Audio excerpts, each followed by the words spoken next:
New York, AP, Billy Porter, speaking to Vogue, before he walked the Oscars red carpet, knew what he was in for among some social media users.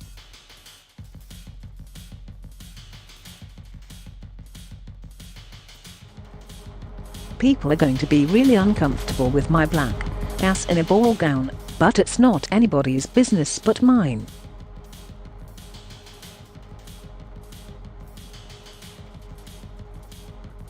The remark from the Tony-winning stage performer, actor and singer was both prescient and disproven. There was mega praise for his velvet custom tuxedo look by Christian Siriano and outrage over the notion that an African-American man in a dress was a threat to black masculinity.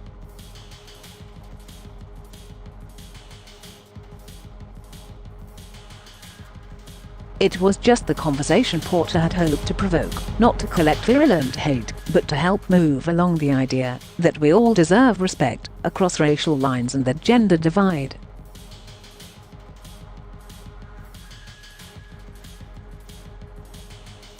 I was ready to create the conversation, Porter told the Associated Press in a phone interview Monday, the day after the Oscars. We have to teach people how to treat us. We have to teach people how to love us. We have to teach people how to respect us. And the only way we do that is to respect ourselves.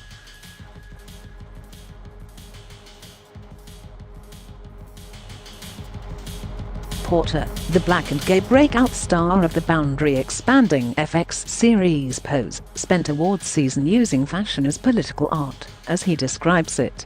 There were previous dresses, and there was help from powerhouses Tom Ford and Michael Kors in the later weeks, along with smaller designers who embrace a greater gender fluidity in their collections, and were thrilled early on to dress him.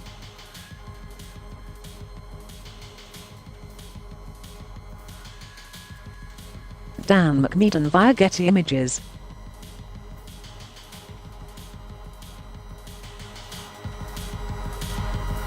Billy Porter on his custom-made Oscars tuxedo gown. If you don't like it, go somewhere else. You don't have to look.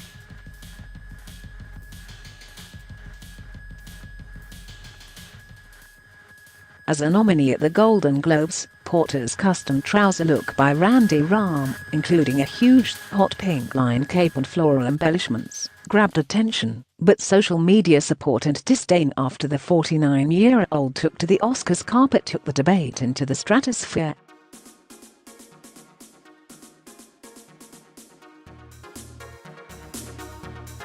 Porter understands where established notions of black masculinity originated, and he understands how toxic they can be. He and his stylist, Sam Rattel, also realize how rigid gender-driven taboos can be, and want to help the walls come down.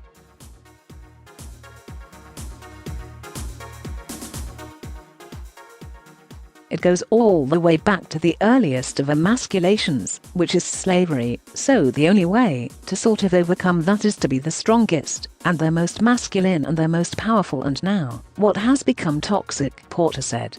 And I don't think it's just black people. I think it's men in general. Every ethnicity has their version of it.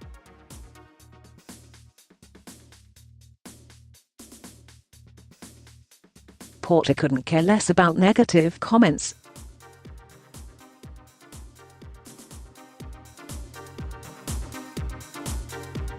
The comments are not my business.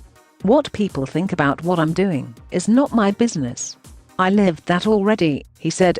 I'm inside of my authenticity, and the whole point is that you have to respect me as much as I respect you. If you don't like it, go somewhere else. You don't have to look. It's not about you. I don't understand why my putting on a dress causes this much strife in your life.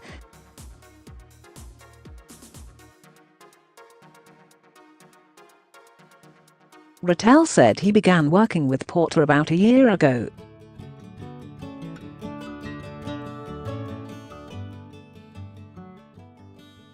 He said, "I want to be a piece of walking art, and we just went from there." Rattel said, "It's been really awesome to work with a bunch of great designers. Randy Rahm was certainly completely open. Issey Miyake was fantastic for the Radio City show. Porter was a stud in white. Christian Siriano, the fact that he did this custom gown in 1 week was incredible after saying, "Absolutely. There's no question we'll do this." Michael Kors has been the most gracious human.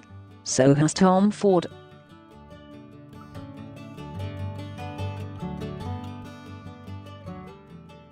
Fraser Harrison via Getty Images.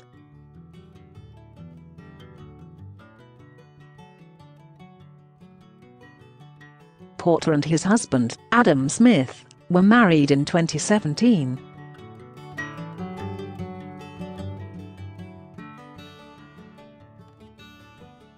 Porter said he's just getting started in terms of pushing along the conversation.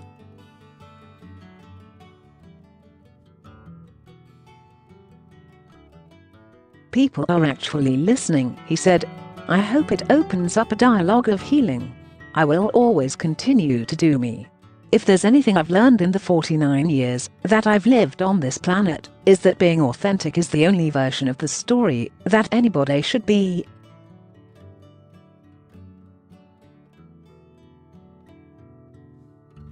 Porter has always been a fashion lover.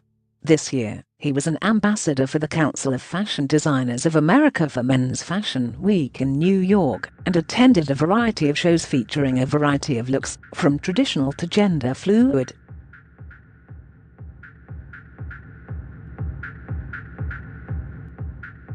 Now that award season is over and the Fashion Week cycle is finishing up in Paris, Porter said he'll continue to wear whatever he likes, with a great number of designers on board to help with pulls from their lines and custom outfits.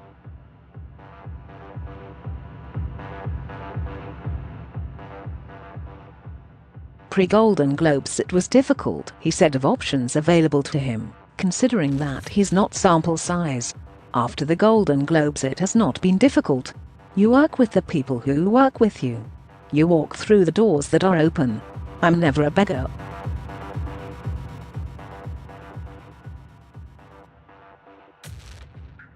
In real life, or at least on live TV during the Oscars, Helen Mirren appeared ready for change, noting that both she and her co-presenter, Jason Momoa, were dressed in pink.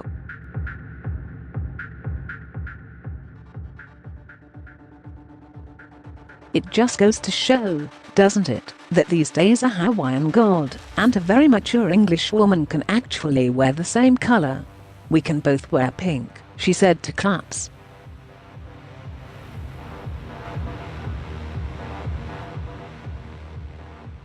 Momoa agreed. "Finally, the times are changing.